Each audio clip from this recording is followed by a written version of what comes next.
Now, I call this journey a journey.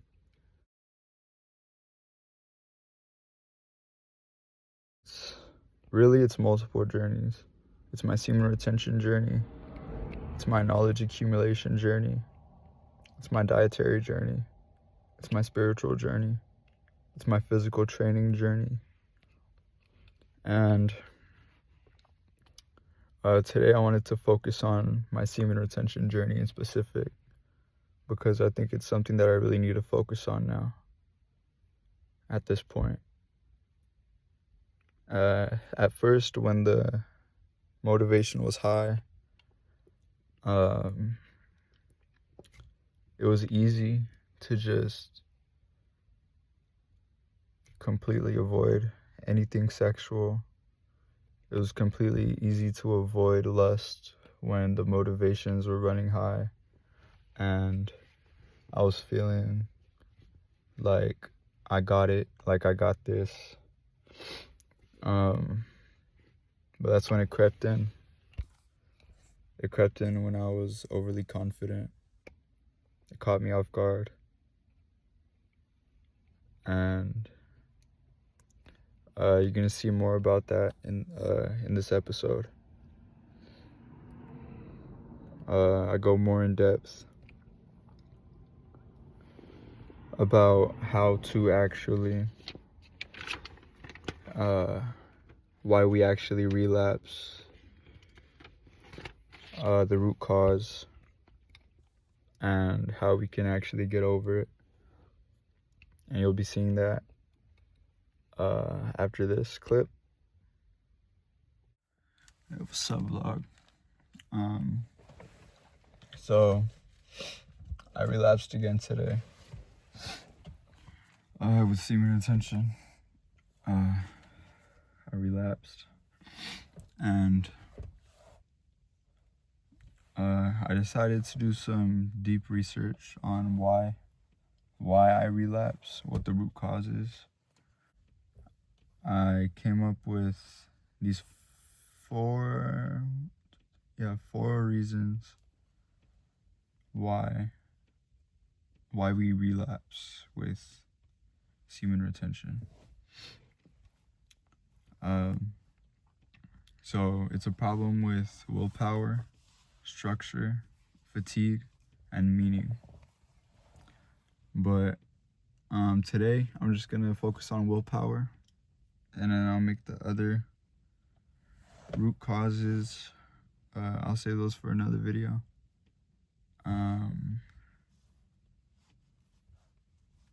So willpower.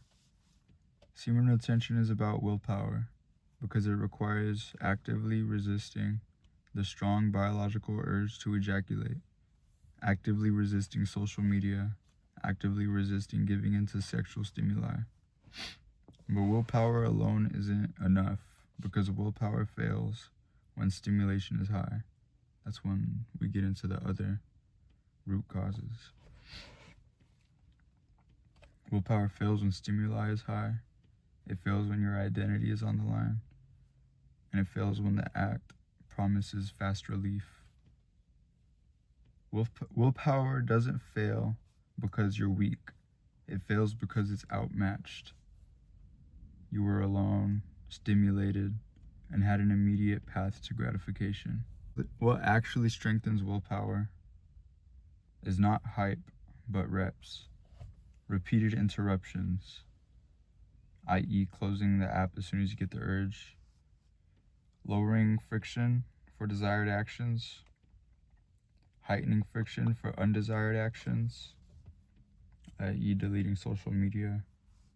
And refusing small impulses, even non-sexual ones. That's what builds willpower. Willpower isn't about never feeling temptation. It's about stopping the escalation once it starts. Tomorrow, I'll get into structure. And then the day after that, I'll get into fatigue and then meaning. I kind of just really wanted to focus on this for today because the first 12 days I did really good with semen retention. and then I relapsed, and then not even 2 days later I relapsed again. So yeah, I'm gonna be focusing on this for the next few days. It's gonna be like a little mini series within the series. So the next few episodes are gonna be based on structure, fatigue, and meaning, and how those can be some root causes for why some men out there are relapsing and how to fix it. I'm not gonna really do much today because I'm really just focused on researching why relapse occur, why semen retention is so important, and why it's so hard to quit, why it's so hard to overcome lust. Yeah, that's what it comes down to. Willpower isn't about never feeling temptation. It's about stopping escalation once it starts. So we'll go through these. What strengthens willpower? Not hype, but reps. Repeated interruptions. We'll go through these. Repeated interruptions. Lowering friction for desired actions. Heightening friction for undesired actions. And refusing small impulses, even non-sexual ones. Now, of course, it wouldn't be willpower if there was no impulse to begin with, right? You need to feel the impulse in order to have the willpower to reject it. So, this first one, repeated interruptions. Repeated interruptions are when you actively and consciously stop an impulse once it's begun. It's not avoidance, it's not suppression, and it's not pretending that the urge isn't there. So this is what repeated interruptions look like. Repeated interruptions are going to look like this pattern right here. It's going to be stimulus, and then following the stimulus, you get an urge, and then once you get that urge, you interrupt it and redirect it. That's the sequence we should be following.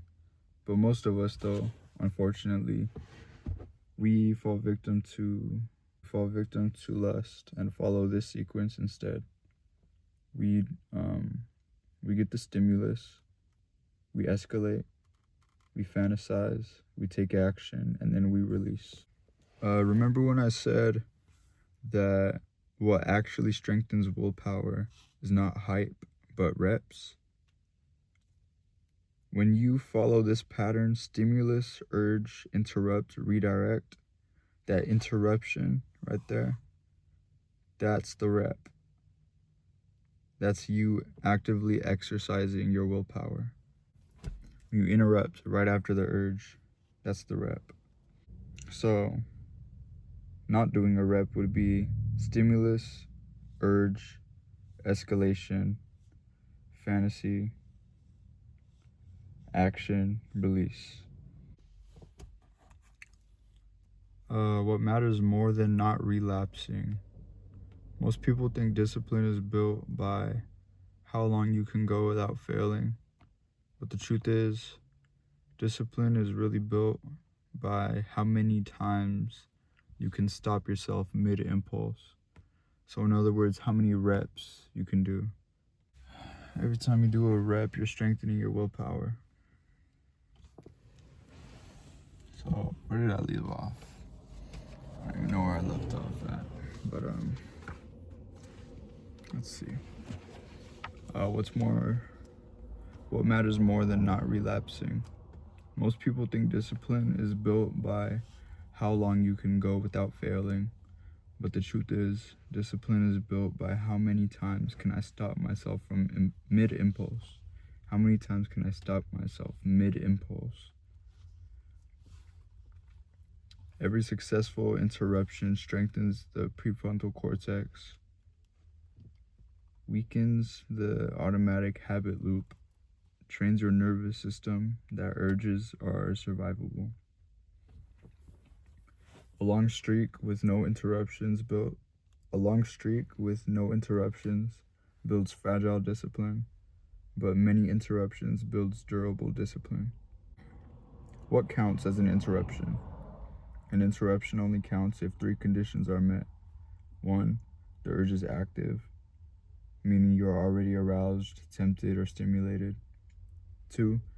You stop the escalation, meaning you're closing the app, you're locking your phone, you're standing up, you're leaving the room. And 3. You redirect the body, meaning you move, you wash your face, you pray, you breathe, you clean up, you go for a walk. If you stop before the urges appear, that's structure. If you stop during the urge, that's willpower training. Both matter, but we're on the topic of willpower. I'll save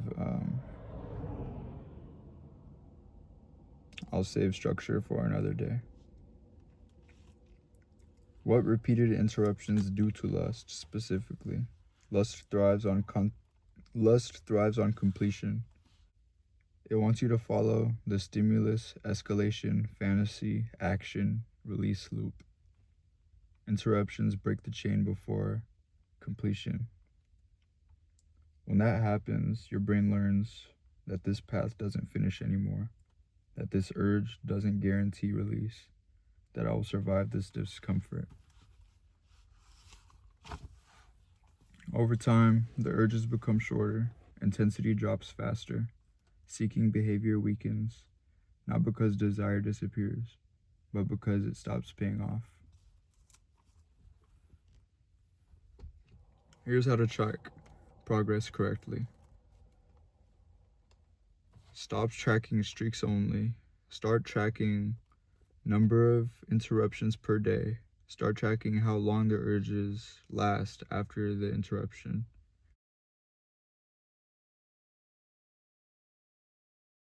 Repeated interruptions are how willpower is trained, how shame loses power, how identity stabilizes, how systems become effective. Remember, all of this is practice, it's not proof. You don't go to the gym to prove that you're strong. You go to the gym to practice and become stronger. And that's what this is about. It's not about trying to prove to yourself that you're a strong person, and every time you fail swim retention, that's proof that you're not strong. It's not about that. It's about how many reps you can do to become strong.